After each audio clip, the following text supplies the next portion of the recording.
Hi, welcome to Beyond the Game. I'm your host, Shavar Patrick.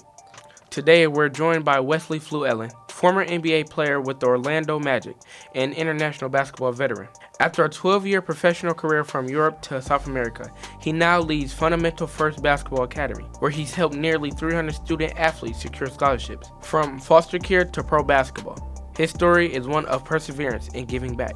Join us next on Beyond the Game.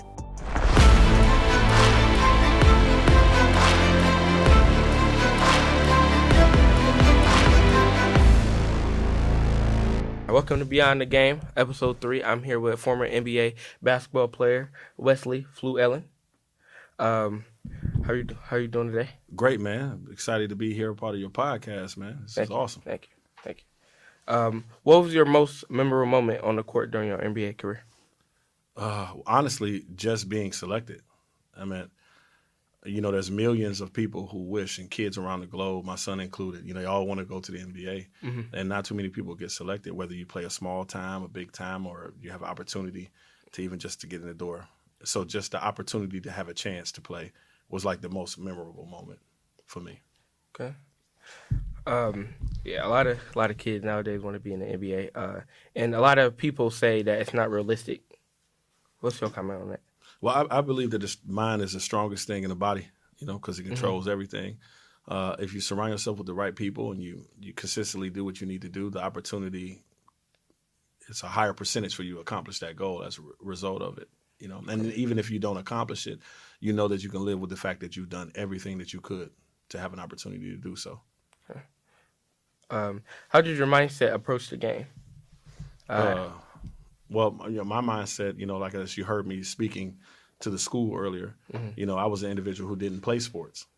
So all the hurt and pain that I experienced as a kid through foster care and things, when I found that I had a gift to play basketball, a lot of that anger plus love was channeled into the bouncing ball. And so that was a huge motivator for me. And then when I figured out that I was actually real good at it, it just wanted me to strive to be the best version of myself, both on and off the basketball court. Okay. Was there a Pacific player or coach that had the biggest influence on you? To be honest, all my coaches had influences on me. In the good situations I was in, and even the bad ones, they all played a pivotal point and part in my life to help me become the man that I am. So yeah, all my coaches, contributed to the man that you see here right now. What did you go to college? Yes, I went to Robert Morris University out of Pennsylvania, 30 minutes from Pittsburgh. What did you major in? Science and Business Administration. Okay.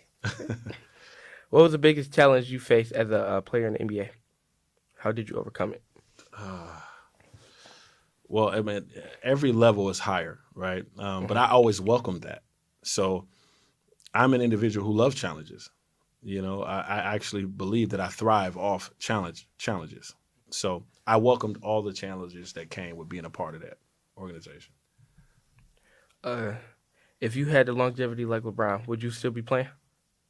Yeah, I would still be playing right now if I could. If God will allow me to do it, I'd still be playing. Yeah. I also want to go on a question. As a former player, how do you view the current state of the NBA compared to when you played? Well, there's a lot of talent. There's a lot of more skill. But the desire is different. I mean, the NBA is always going to be exciting. It's always going to be phenomenal players. You can see a lot of them like Giannis and Damian Lillard and LeBron and Anthony Edwards. The list goes on and on and on, right? So it's always going to be exciting. I mean, the only difference from when I played and even before me to now is physicality. Yeah, it's not as physical as it used to be. There's different rules, and so the game is made to be competitive, and they definitely compete, but more exciting for fans and the media to enjoy. What was the most difficult part of transitioning from a professional athlete from college? That's a good question. When you're entering a different chapter of your life, as you will, when you graduate high school, you'll be entering a different chapter of your life. It's always scary a little bit. It's always some nervousness that comes with it, so there's no getting around that, and I definitely had that graduating from college, entering into a new chapter of my life, because I just didn't have opportunity to play professional basketball with the NBA, but I spent the majority of my career in other countries, so that was an adjustment because I had to learn the culture, sometimes learn the language, and so it gave me a whole new lease on life as a result of being able to travel all around this world, playing basketball. When people ask you, like, what position did you play for the NBA? What would you say? Point guard. I was a point guard. Point guard. Yeah. What team did you get drafted to? I didn't get drafted. I was a free agent. Free agent. And I had the opportunity with the Orlando Magic. Okay. Who's the best teammate you ever played with, would you say? Wow. Someone asked me this before in the interview. Wow. I really can't say favorite teammate. I loved all my teammates. They were all great guys, The personalities were probably not the same as mine in a lot of cases, but I really enjoyed playing with all my teammates, from junior high school all the way up to professional basketball. So I can't say that there's one teammate I'm like, oh man, that's my favorite teammate. Okay. If you had one more game to play, which team would you face right now, currently in the NBA? Wow, that's another good question. There's a lot of good teams. I'll say I probably would want, if I was going to face someone, I want to face the Boston Celtics because they won the championship last year, and I want to play against the best. Yeah. Okay. How you liking the Cavaliers? Oh, I'm absolutely loving the Cavaliers and the undefeated season so far. I mean, they are, to me, a perfect definition of what team looks like. No one cares who gets the ball, who scores, who gets interviewed. They're actually playing like the true definition of a team. I like it. What was one basketball player you looked up to when you were younger? Magic Johnson and Michael Jordan. Yeah. Okay. If you had one thing to say to athletes or younger kids out in the world, what would you say to them? I would say, again, that the mind is the strongest thing in the body. Whatever you think will produce itself out in the world. Be mindful who you surround yourself with, because you are who you surround yourself with.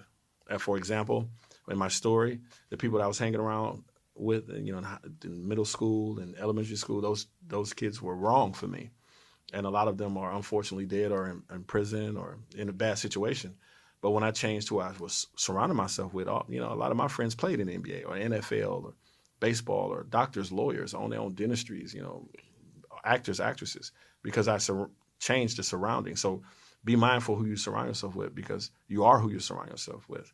Never give up, and understand that you were put on this purpose, put on this world for a purpose, and the world needs your gift. So don't be ashamed to share it with the world.